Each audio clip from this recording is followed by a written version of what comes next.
most visited national park in the country is seeing a spike in spring rescues. 10 News anchor Katie Inman explains search and rescue teams in the Smokies are noticing some trends on certain trails.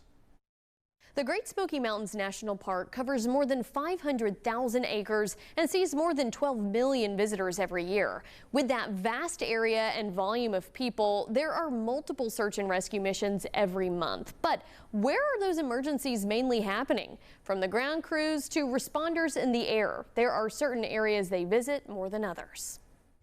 When it comes to hiking gear, Andrew Harrington's backpack isn't like most. So in the front here, I've got a saw. He's the leader of Team BUSAR. BUSAR stands for Backcountry Unit Search and Rescue. We are an all-hazard search and rescue team that supplements the National Park Service on their search and rescue missions. He started the nonprofit 10 years ago. Now every day is a full circle moment. My first rescue was when I got my head smashed. I got played up in my head, so I was rescued from a rock climbing accident when I was 17. Every mission is different and requires varying amounts of manpower. But we're definitely a force multiplier.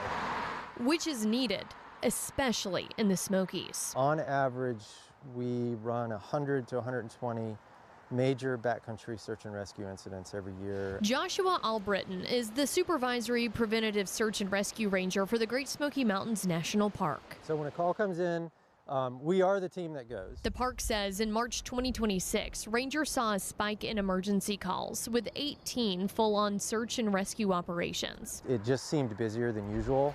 There are certain trails that have rescuers busier too. Hotspot areas, Alum Cave Trail, Rainbow Falls Trail are two of those. The LeConte Lodge area, portions of the Appalachian Trail, the Kewohi area, Cades Cove area, the Loop Road, and Abrams Falls Trail. But it's not because those areas are technically more dangerous. They all lead to either a waterfall or, really nice vistas or points of interest.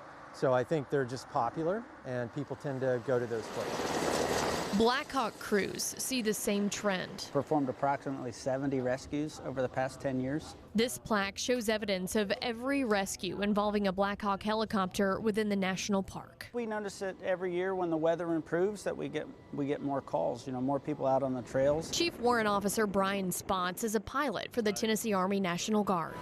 TEMA made the call to dispatch helicopter crews multiple times this March. It was a 10-day stretch. We had 6 notifications of potential rescues. We did, in fact, launch on 4 of them, and 3 people were rescued. Since 2016, crews have rescued more hikers in April than any other month, with 10 rescues. Mount LeConte holds the title as the #1 place Blackhawks are deployed for emergencies in the park, with 5 rescues. I think as our partnership with the Park Service grows, our call volume would increase. I don't think it's any more dangerous in the park than it has ever been, but our relationship is better. Equipped with a minimum of 2 pilots, 1 paramedic, and a crew chief, the Flying Lifeline has a vital asset. We have a hoist, which other agencies do not. We're able to respond relatively quickly with that asset. We're the last call. We're the saving grace when it can't be done otherwise. While the Blackhawk response time from start to finish is around 2 hours, it can take much longer for ground crews to navigate the rugged terrain and weather. There's really never a time that we're not going to come. It just may be delayed depending on the circumstances. Crews say the best way to avoid a rescue is to stay prepared. Wearing appropriate clothing, appropriate layers, footwear that has traction, bringing the 10 essentials, making sure you have food, water, light, and a backpack, things of that nature. It all plays a role. But even when accidents or medical emergencies happen, rescuers are ready and trained for every situation, like they first were for Andrew. And on that worst day of your life, you need someone to help you out, right? And so that's why we exist. The PSAR team in the national park is made up of 6 full-time permanent rangers and 7 seasonal staff. Since 2023, everything from the salaries to the equipment they use is funded through the nonprofit Friends of the Smokies and the Park It Forward parking program. Even though there is a committed group for rescues, every staff member with the national park can be pulled to help with emergencies if needed.